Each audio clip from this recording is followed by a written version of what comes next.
The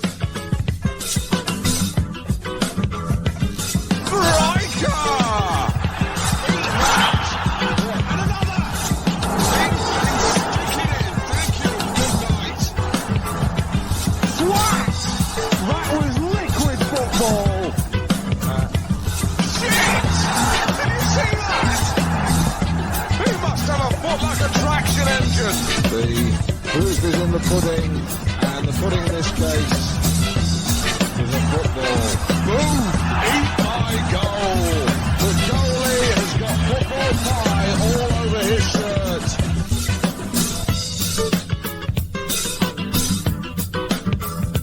Welcome to this episode of the Down the Pub podcast. Apologies once again for not having an episode last week. All Gary's fault. The wanker just he has got priorities, and unfortunately our listener is not a priority for Gary. So how's things going, Gar? Not too bad. I've got a bit of a cold tonight, so popped a couple of Advil prior to coming on, and I think that's like the podcasting version of pain-killing injections to get you through the 90 minutes. So hopefully that'll be enough to see me through. And so if I'm a bit hoarse, that's why. I went out to watch the game last night, so I'm feeling a little bit tender myself too. So where do you go to the pint? I was gonna go to the point, but then I ended up going to my usual spot, the Loose Cannon, and put it on my phone, and we just sat at the bar and watched it. Oh, nice! Phone. Yeah, so it was actually quite nice. Because there wasn't that many people there, and I actually was able to like kind of focus in on the game, and I actually enjoyed it. Anyway, you swear by their Guinness, don't you? Loose Cannon. This is not an advert for the Loose Cannon whatsoever, but although they do want to sponsor the show, they're more than welcome to. No, it's really good. Like if anybody is into Guinness, like they just have it down to a T. So yeah, definitely worth checking out if you're a Guinness drinker like myself. So getting into the game, I guess the standout thing for me on this one was kind of like obviously we had Jake Ruby come back at left back, and then Mo Omar was suddenly back in midfield. So how did you see how we lined up formation wise? When I first saw that on Twitter yesterday, and saw, because they posted a graphic with the list of names, don't they? And I was just looking at it going, I don't know, like I had about 15 different guesses of what that might look like, which is really impressive actually, because like people like you, yourself, and me, and anyone listening to this probably, like we're proper in the trenches. We're like the weird obsessives, aren't we? Who like will just gobble up any bit of content, who like walk the dog or think about the club on a drive. We were like constantly thinking about the club, thinking about lineups and stuff. We're like proper sad, to be honest. We should have better lives. But the fact that like us lot look at that lineup and have no real clue what it's going to look like, that's really good. Because if we don't have a clue what that looks like, Tommy Wilden Jr. certainly doesn't have a clue what that looks like either. So the fact that we're that unpredictable is very good. I looked at that and I was like, all right, we've got kind of 4 centre-backs.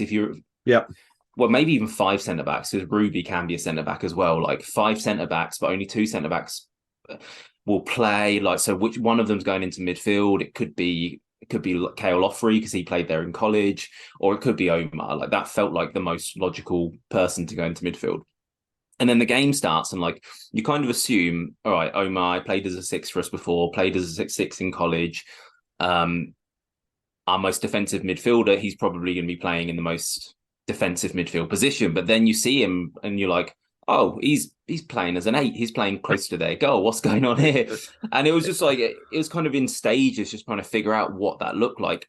And to be honest, even after watching the game back today, like I couldn't get like a really clear read on it, to be honest. It was very rotational, and Omar was a 6, then he was an 8, and then Rampy was a 6, then he was an 8, and then Lorenzo was like a second striker sometimes. He was pressing their centre backs alongside Teo Colombe, and then he was also a 6. And like I don't know if you use the SofaScore app, but on there, if you go into our lineup on there and click on the players, you can look at the heat map for each player. Oh wow! So okay. It kind of, and you can also click on like there's an image they use where it kind of aggregates the most common area of the pitch each player was in and like kind of plonks them there so you can get like an idea of where everyone was playing.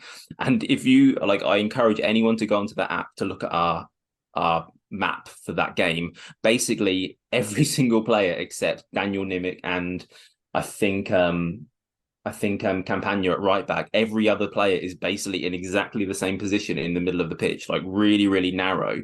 And I don't think that's because we were playing really narrow. I think it's just that everyone was rotating so much that they all spent a little bit of time in the middle of the pitch. Like Aidan Daniels as well, like nominally a left winger, I suppose, but also a 10 and also a striker and also a centre midfielder.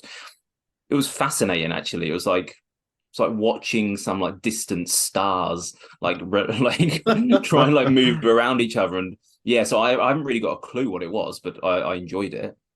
So like it was great to see Mr. Ruby back in the lineup. He just feels so bad for him because he's a really good player and he's a very good utility player too, because the positions he plays in, he always plays really well. His reading of the game is really good. His distribution is really good.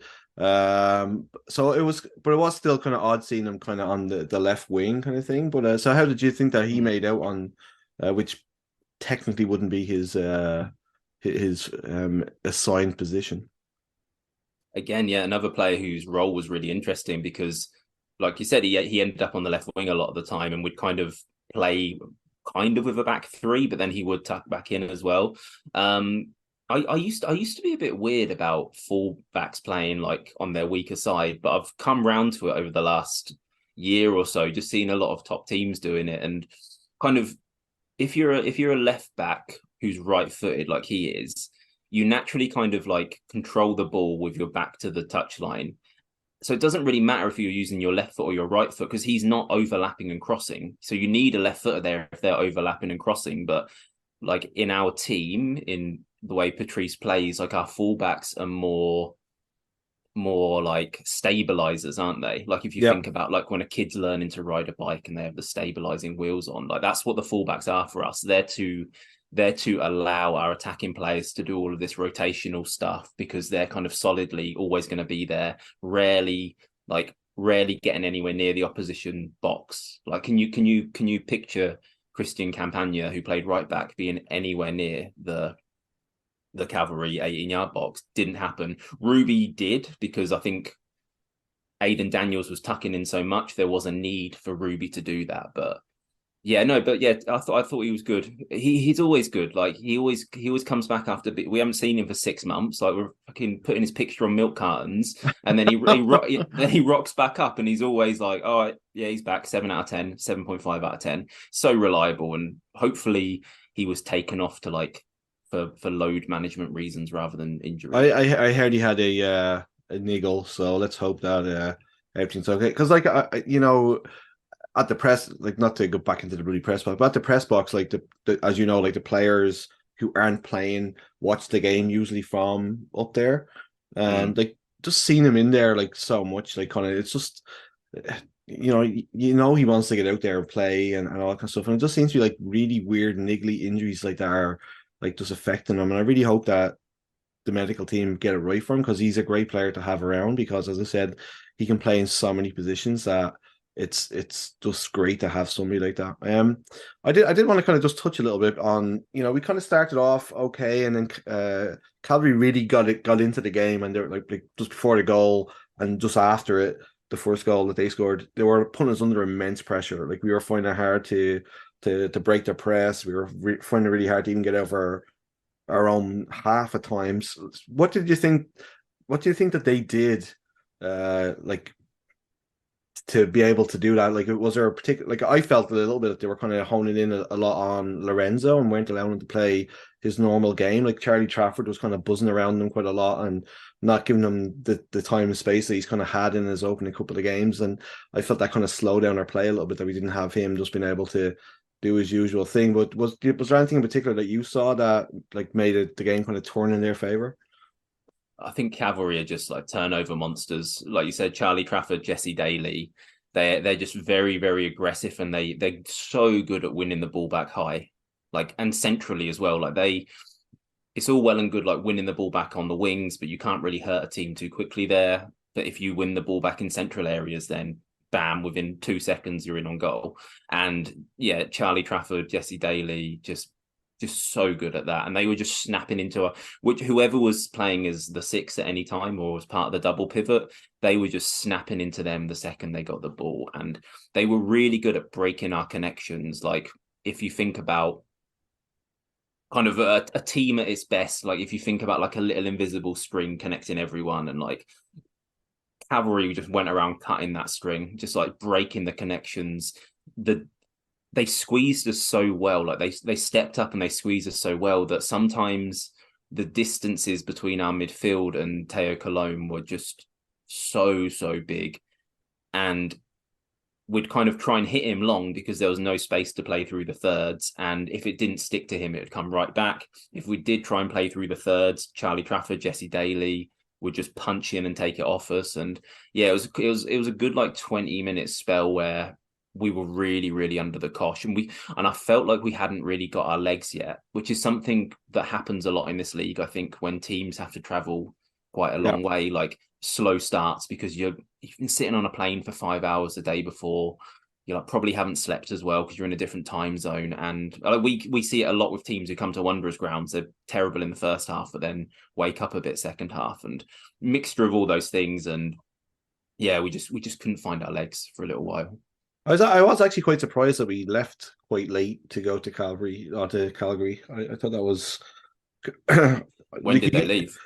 I think they left like maybe like Thursday or Friday. It was kind of late. Like I was talking to Owen O'Callaghan, who is with York, and he kind of mentioned that they're playing the Pacific tonight, and they're flying direct to Halifax, and they're going to actually spend the week here in Halifax, like train. So that's kind of probably play against us, like as you just mentioned there. That normally when teams come here, they kind of get off to a slow start. Any idea where they're staying, York?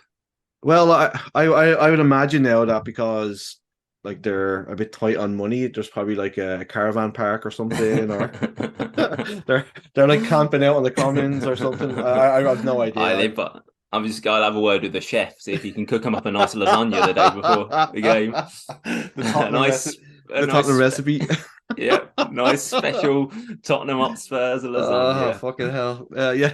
So I just, it is a huge part of the game here that like the traveling, and it does really affect them. But like we were just like under so much pressure, and then like the goal itself, like Rampy got caught, was looking for the foul, and then Jan had no chance with that. Like that, it was a beautiful finish, wasn't it, from Ali Musi? Yeah, no chance at all. And on like flying in late, I think like in a league like this where the budgets aren't huge, one extra night in a hotel room for say 20-25 staff, $150-$200 each for an extra night, it really adds up, doesn't it? So yeah, I'd imagine like baked into the budget is like a few times a season they do that. But they're probably picking the moment and going when it gets kind of to the business end of the season and they really need those marginal gains, do it then. But yeah, great goal, Ali Musi. I thought he was really good all game. Yeah. He's a player who very hit and miss, isn't he? Like he goes from looking like a world beater to looking like he's got two right feet very, very quickly. But you could see straight away he was switched on and bang on it. And yeah, Rampy just... I thought it might have been a foul the first time I saw it, but I watched it back and it wasn't. And I also thought, oh God, maybe no one was giving him a passing option. Also not true. Cale Loffrey was available waiting for a pass. So I do think that probably is on Rampy, that goal. Doesn't make many mistakes, so you can't be too... Yeah, exactly. But yeah, great finish. Nothing Jan could have done either. So just right after that, and obviously we're going to get into talking about penalties a little bit later, but there was a show for penalty for Cavalry, and being on, like Ian Hume had said in the commentary that he thought it was a penalty, and it kind of looked like one. So like I think we got away with it. So like this is the thing. Like I know people are really upset at the quality of the officiating and all that kind of stuff, but I think we got away with one there. Did you see the incident yourself?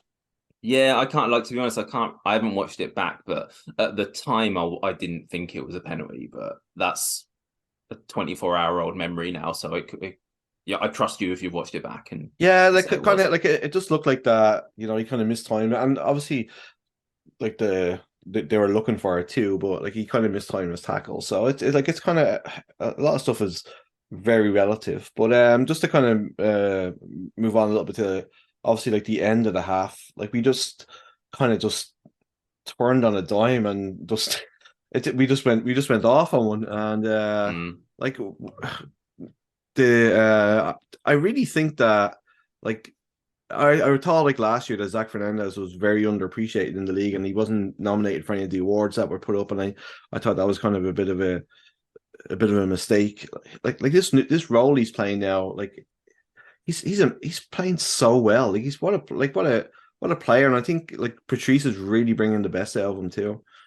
Yeah, definitely. And I like we were talking about the fullbacks earlier. I don't think his stylistically he suits being a fullback in our team anymore. But he absolutely does suit being one of those wide forwards. And he's actually probably our most important wide forward, our most important attacking player, I'd say, because he does something that none of the others can do. And he's just like super fast, can nick it around the interior and the exterior and just chase the ball down and get crosses in and kind of make those second, third man runs to be the person that gets the ball at the end of a move. And so important for us, and an excellent profile of right back for us as well, because you don't want to become too predictable. It's all well and good being a really good passing team, but you don't want to become predictable. You need someone who can break games open. You need someone who you can hit with a long diagonal, who you can like slide in down the channel. You can't just pass your way through teams all the time. And the thing I always knew he was a good player, and like when he started in that role, I thought he'd be good there, but I didn't anticipate this much end product this quickly as well.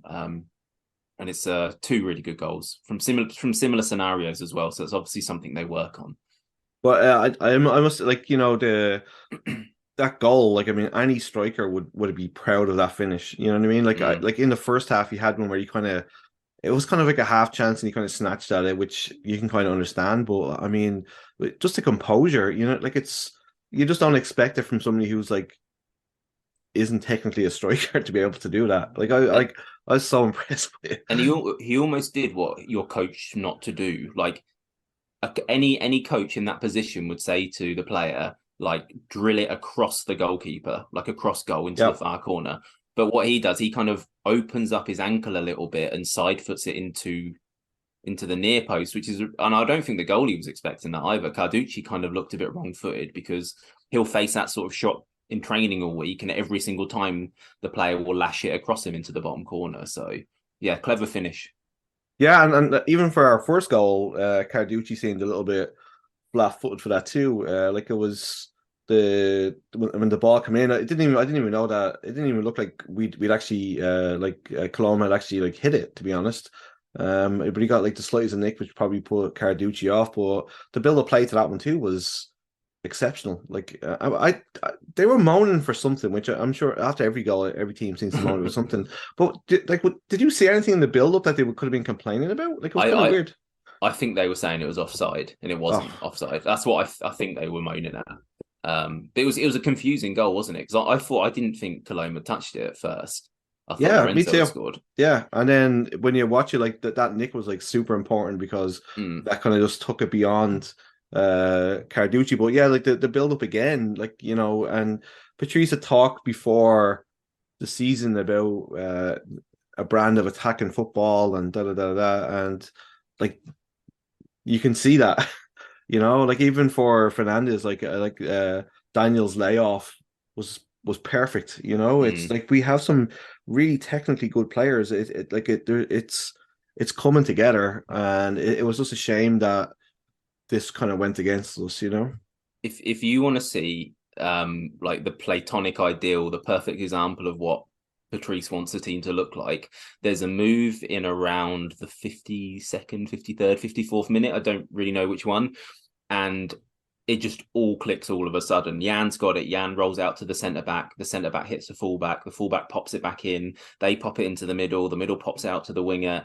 And we build through the thirds, like making all these little shapes. And you watch it and go, okay, that's the pattern play they work on all week in training. It was perfect. And I feel like every week we get closer to that being something repeatable throughout a game rather than just kind of coming off a few times a match. But yeah, if anyone gets the time, I think it's like the 54th, 54th, 55th minute or something. It's complete Patrice ball. It's what he wants to do. Lovely, lovely. Just mentioning Jan there. It seems like we talk about him every episode, but I've been looking for him in Walmart, mate, but no sign of him. I've been leaving him notes around the shop.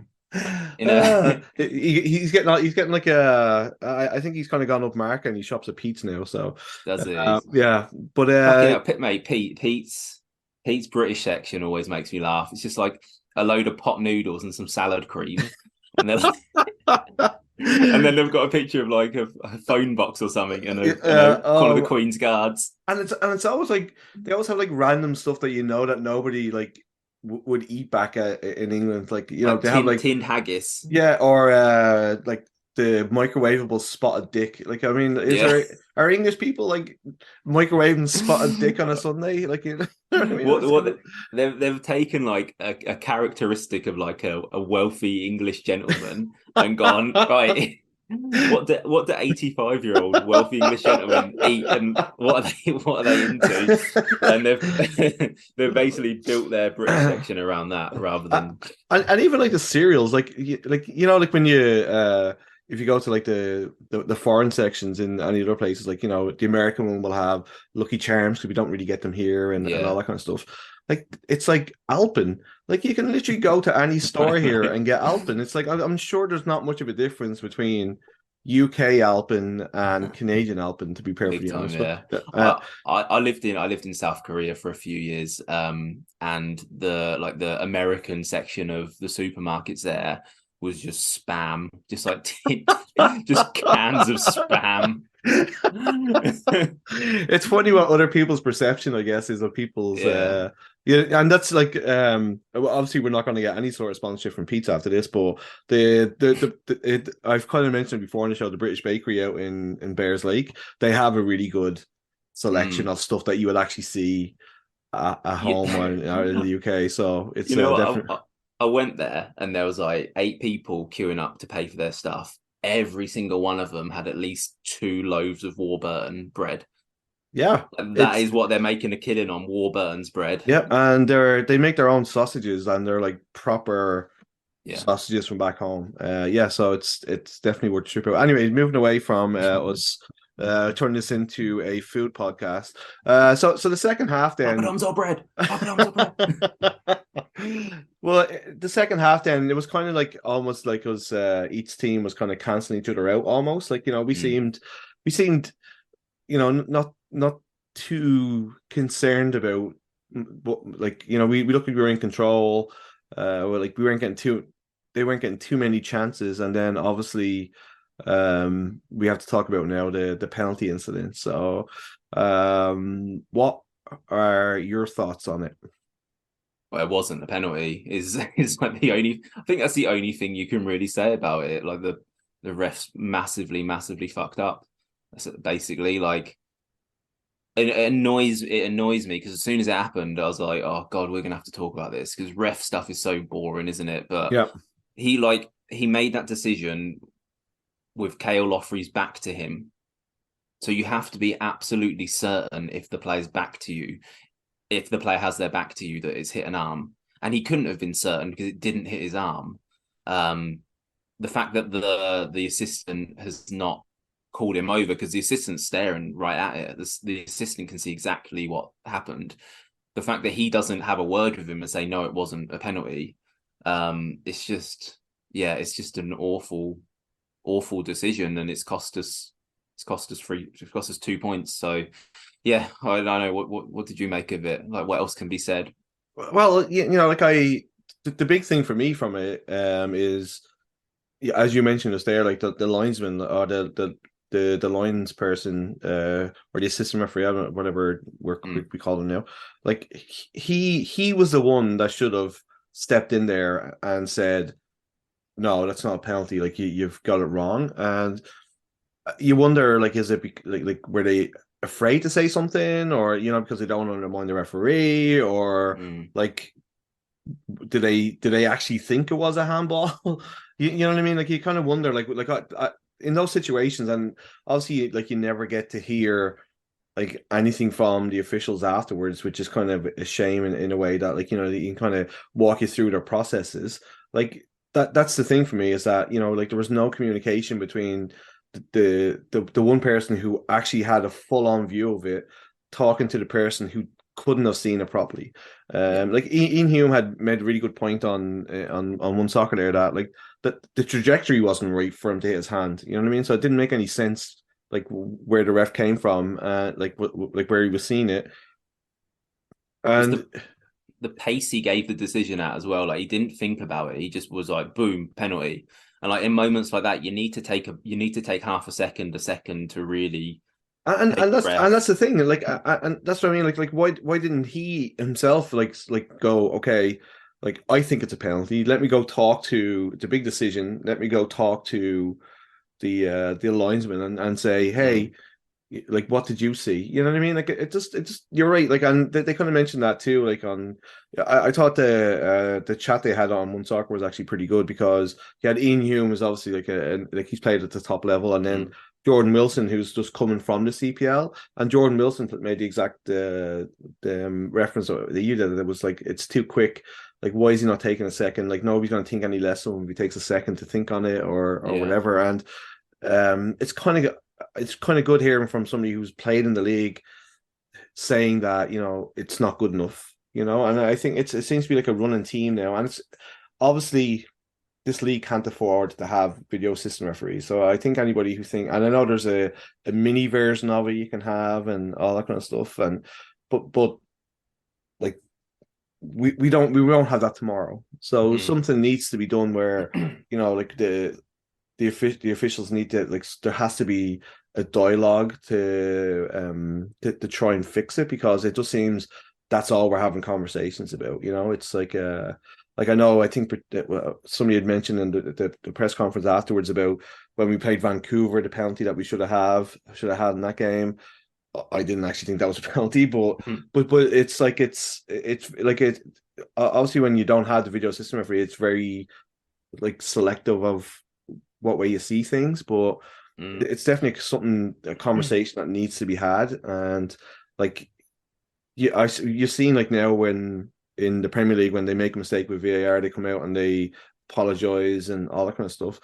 That would be nice, you know what I mean? Like, you know, like we had the Ashton Morgan, like his card was overturned, like the one against Max Ferrari. Rocco Romeo had his red card, the suspension dropped to 2 games. So like they should be admitting that they're making these mistakes, and it's a learning curve for everybody in the league, not just the players, it's for everybody. But it just seems to be a thing that nobody seems to want to talk about trying to up the level, maybe. So from a PR perspective, I think saying like opening up and like saying I'm sorry probably is worth doing. I mean, to be honest, I'm torn, mate, because I am like evangelically against VAR. I hate VAR. I know. I absolutely despise it. So like I don't want to go too hard on the ref, because I would rather a few decisions like this a season than have every single goal we score me not be able to fully celebrate because I'm waiting for VAR to rule it out. Like that is a trade. Sucks. That is a trade-off I'm 100% worth it for me, because like I don't celebrate Arsenal goals fully anymore. I haven't done for 2 years now, and I hate it. Like I can't just like have that massive release and explosion of joy because part of me's going, oh, it might get ruled out. What if someone like pushed someone in the box, blah, blah, blah. So I would rather have this debate, as tedious as it is throughout the season about refs making poor decisions, than like having the ability to fully celebrate a Wanderers goal taken away,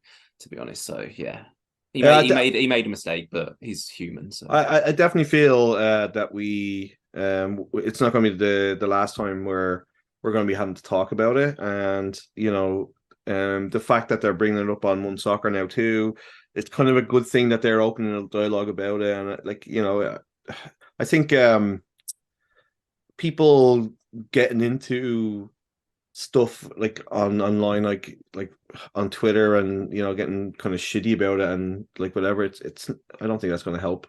Like the decision is what the decision is, but I think it would be a good thing for them to like for the soccer, or for I think Canada Soccer controls the referee, so it's not a league thing. So for them to come and say something, that's just my. I don't know. And the reality is as well, and it's that we've talked about him before, but the ref on Twitter, Victoria Goon, whatever he is, and also Merchant Sailor is a ref as well, so he posts about it sometimes. Like, the refs don't make as many mistakes as we think they do. Like this one in this game, 100% was a mistake, but I think a lot of the ones we do get annoyed about, like remember that goal Ottawa scored against us last year? And it was very controversial because we were like, how was that not offside? It came off the Ottawa player and stuff. Like, I was proper pissed off about that. But then once all the people that actually know what they're talking about were explaining it to me the next day, I was like, oh yeah, that was my mistake then, because he made a really good decision. So I think, not as many are bad as we think there are. Yeah, and it's just I think it's just a bit of better PR would really help. Yeah, and then agree.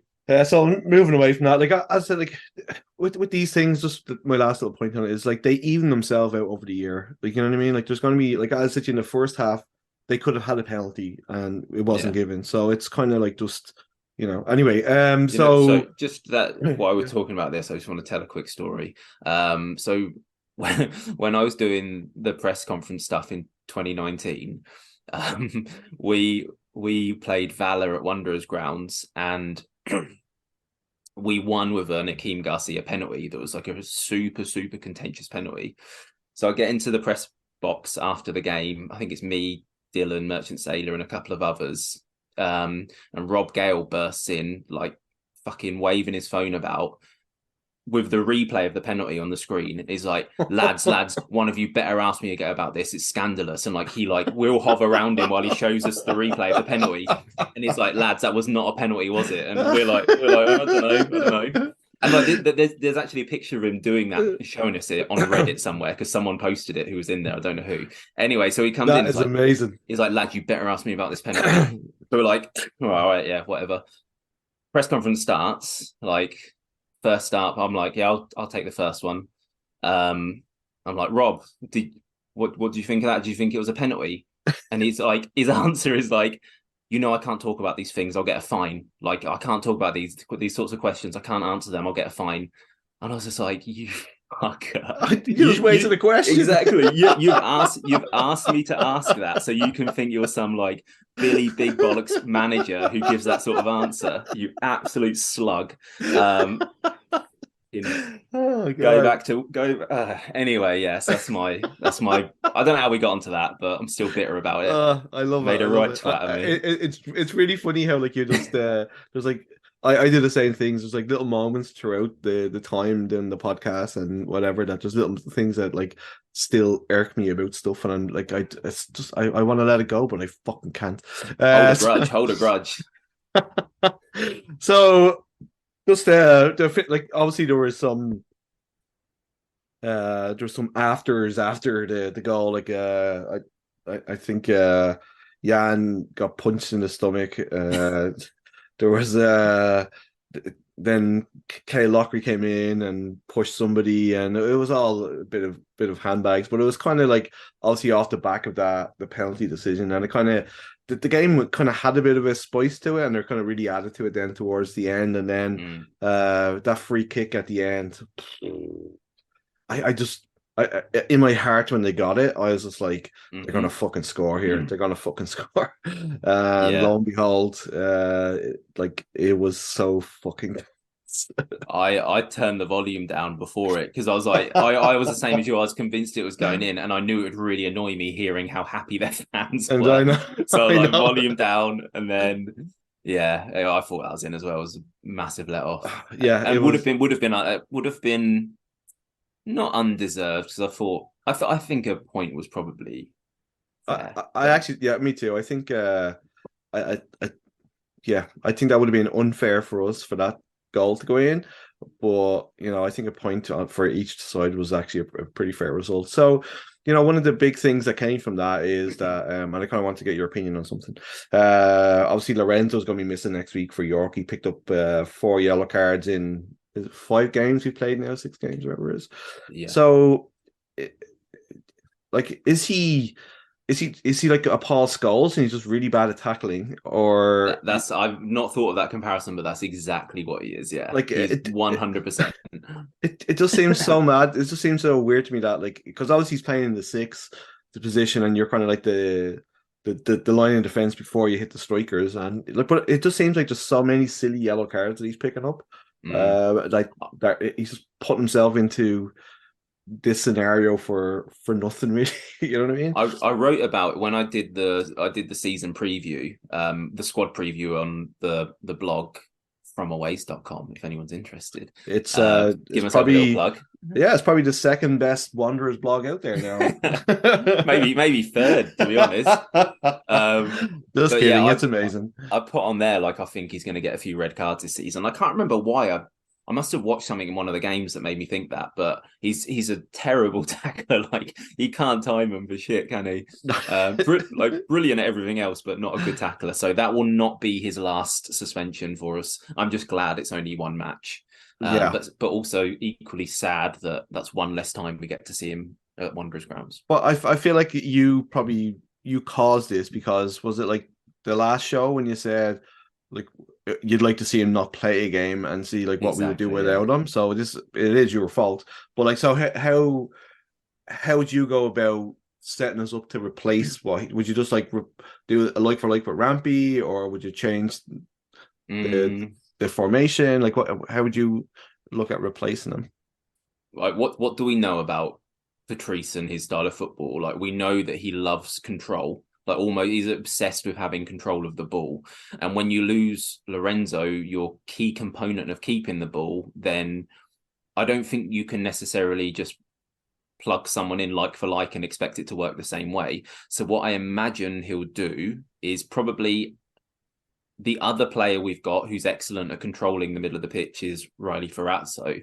So I imagine against York we'll do the inverted fullback thing again, and Ferrazzo will tuck in alongside either Rampy or Omar at 6 and control it that way. So instead of just kind of leaving Lorenzo on an island and saying, just control things because you're good enough to do it by yourself, we'll kind of like structurally adjust a little bit, tuck in the fullback from either the right or left side, it depends, and like try and control things that way instead. But I'm looking forward to seeing how we look without him actually. Just to see who's gonna, like when you lose your, I think I'm paraphrasing Patrice here. I think the reason this sentence is in my head is because I read a quotation from him. But like when you lose your best player, that just means someone else becomes your best player on the day. And who's going to be that person who's going to like puff their chest out and say, "Yeah, it's my team now." Wow, it almost sounds like a Brian Clough quote. Jesus, that's yeah. I love it. I think it is going to be interesting to see how we kind of set up. I'm really hoping that we get our first win like back at the Wanderers ground, and I'm looking forward to it. I think it's so important getting that first win and not lose, because the way we are at the moment, whether the next game is a win or a loss will completely control the narrative around the club and how people view us and our progression as a club. If we win, then we've got some incredibly tough away fixtures out the way and not lost. If we lose, then oh my God, that's 6 games and they haven't won and now they've lost as well. It's just gonna have such an effect on the narrative, because like everyone's analysis is outcome based, isn't it? Everyone is like, whatever the result is, your analysis is informed by that, rather than being process based, where we're looking at what's happening week by week and all of these little improvements we're making. And I think anyone paying attention to that is feeling very positive. But if the next game is a defeat, everyone's going to go, "Oh, we haven't won," and like shit the bed a little bit. And yeah, I'm not. I said this on the last one. Like I'm just enjoying watching the football. Like you know what I mean. Like obviously a win would be great, but I've really enjoyed the style of play we have. I've enjoyed seeing Aiden Daniels like actually play brilliant. Play like Aiden Daniels that we knew he was going to be. Seeing Fernandez like just play out of his skin like in that position. Having watching Lorenzo, like it's there's been so many positives, and it's just nice football to watch. You know what I mean? Like it's not turgid, it's not slow, and could we be better? Yes, obviously, but I definitely think the league has moved on. Like I mean, like you look at Forge and like I watched the game against Valor yesterday. Valor look really good. Forge look the same as what they always do. So it's kind of like I think we needed a change of system. We needed a change of like to be to match what's happening elsewhere, and I definitely think we're going in the right direction. And we've just got to be in touch after 8 or 9 games, because of our first 8 games, 2 of them are at home and 6 are away. Like not many teams would pick up that many points from 6 of 8 being away. It's all the travel, a team, and like remember, like we're still learning this way of playing. It's not like these players have been working with Patrice for the past 2 years. Like they're a few months into it and they're still figuring it out. It's like learning a new language, isn't it? Like you learn the alphabet, you learn how to decode words, you learn how to form sentences, and we're probably at like the fucking decoding a 3-letter word stage. They're still figuring it out. So the team will look like the team should look mid-August, when we've got quite a lot of home games under our belt. They're used to the system, and just the hope is that we're still in touch at that point. And I think we will be, because like we've talked about before, the league is so congested. No, Forge aside, and I think Pacific a little bit, no one aside from those two will go on a run of more than like 4 or 5 games winning. Like it just won't happen in the league as it is. So you just want to be in touch come August, and I think we'll be fine. Like just like the comparisons to last year, like you know, we were awful away from home. Like we've always been awful away from home, and the fact that we're like sitting here like upset that we didn't get a win away at Cavalry, Cavalry is a testament to how far we've actually kind of come along. So I did want to actually just read just on that subject. There's obviously the wonderful new blog that that's online, wanderersnotebook.ca. Yeah, it's excellent. Really yeah, good. like Josh has done a great job. But there was a quote here from Patrice, and I just want to get your thoughts on it. Maybe do you think he's feeling a little bit paranoid? I'm not too sure. So he says, yeah, I just think that all the fans are starting to wonder if this is different than last year. And I think that anytime you've had something bad or you're disappointed, you don't want to get your hopes high. But I think, you know, what they've got to focus on is these guys are working hard for them. If that's not the core principle of our club, then there's something wrong. Sure, things could go disappointing like last year, but if your group is giving you 200% and trying to play the way they want to be seen, just give them the patience and the support they need. So I just want to get your thoughts. Like, do you think that maybe he's feeling a bit of the pressure a little bit, or is that like a message to the fans? Just like give us a chance here. Like we're a work in progress. I think he's just managing expectations and showing self-awareness, showing an awareness of. I mean, to be honest, if people do think like that, then they're not watching very closely. To be honest, like if he's read stuff like that online or wherever he's heard stuff like that, like I've heard like maybe one person saying stuff like that, and I think it was someone who doesn't really watch the club very often. He just kind of dips in and out and looks at results and goes, "Oh, we're not winning again." So, yeah, I don't think that's a fair reflection of how most people feel. Just anecdotally, the people I talk to all feel pretty positive about things. I certainly do. So, yeah, I think that's Patrice just kind of managing the situation and like showing that he's aware of the any negative dialogue that might be going around. But I don't know. I don't know what it's like for you and your friendship group, but for mine, it's pretty overwhelmingly positive the way people view the team this season. Yeah, I think most of the people I've talked to have been pretty optimistic. You know, like I think they are really happy with the level of players that we've recruited. I thought we recruited really well, and the system it's a lot better to watch. And I think that's the main thing, that people like are going and watching the games and actually just enjoying the football. And the results aren't, obviously we want to win, but at the same time though, it's more the fact that you can see something, you know. So Yeah. I just saw that, and I just thought it'd be kind of worth mentioning. Josh does an amazing job over there at wanderersnotebook.ca. It's a great interview with Patrice. If you get a chance to check it out, you should also check out the one that Gary did with Patrice before the season over at FromAways.com. Gary, Yeah, two yeah. plugs in one episode. I know. Well, Christ. I think it's not just there's many strings to your bow, and I think that you and Josh are fantastic writers, and it's great that we have so many people, and I mentioned it before, that are dipping into reporting on the club, and it's great to see. So. I like how prolific he is. Like he committed to the post-match articles much like I did and stopped doing it after like 3 weeks. But like he's actually carried it on, and he's doing like stuff from the training ground, and it's nice. Like I feel like between you and I, we were producing 90% of, and Dylan actually 90% of Wanderers material for a few seasons, and like I always wanted to read stuff and listen to stuff that wasn't I didn't do. Yeah, exactly. So like his stuff, Wanderer's Notebook, and the other podcast that Martin and Matt from the Coast are doing, Wanderer Grounds or Wanderer's Ground. Yeah, I think it's like the Wanderers Ground. Yeah. Or something like that, yeah. So it's good to have that to listen to as well, to hear other opinions, not just our bullshit. Yeah, exactly. And like his he did a really good article with Dan Nimick as well, which was really well written and worked out. It's kind of a different, for me, it's like like I interview the players and you get like a 20-25 minute chat with them, and it's whatever. I feel like just it's obviously a different thing to have to write all that down. Like I don't know how you guys do it. Like I'd like to get a transcript and do whatever. Like it's fantastic. I really enjoy reading your stuff. It's and like his, so. Picking out without getting like too granular. Like when they're talking, always like trying to think like what details are interesting and like what can you build around.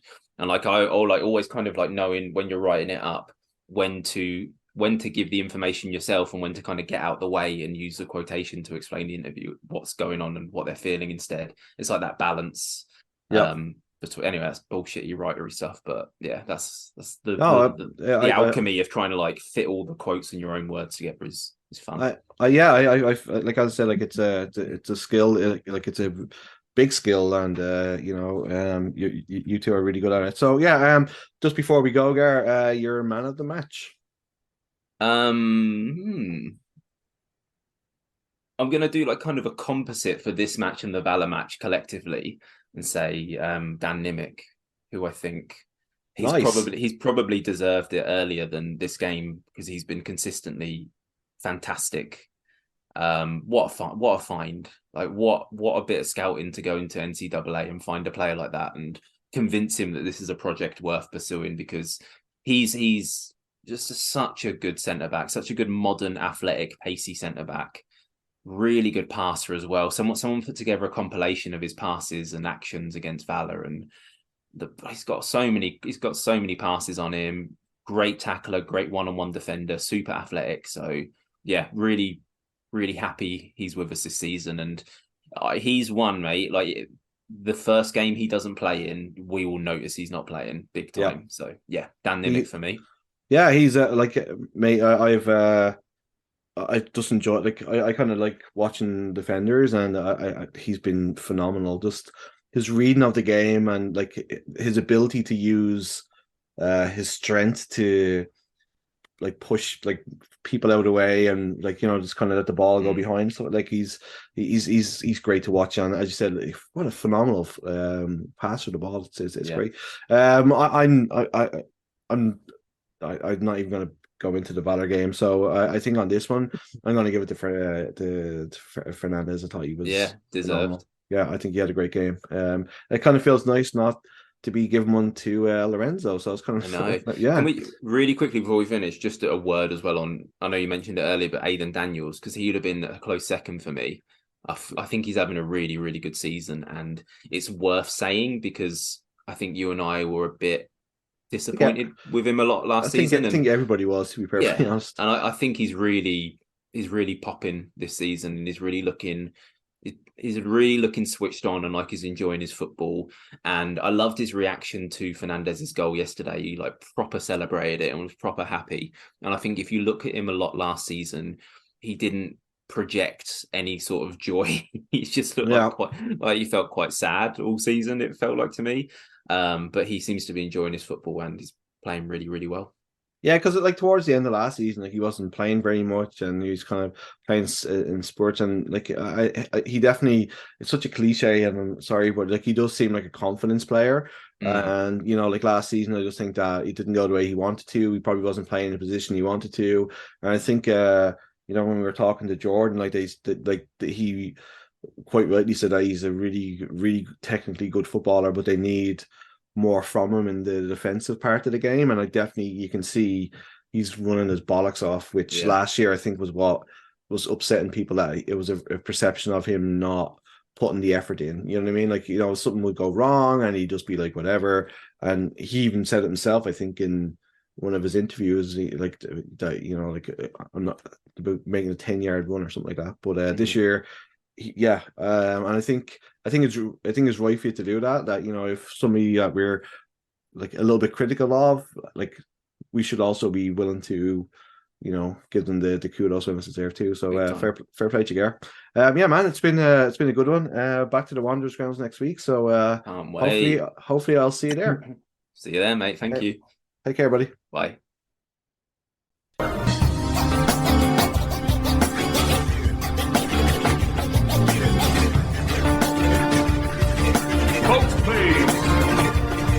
Right foot, please. Time to drink up, folks. Get out. Out your book.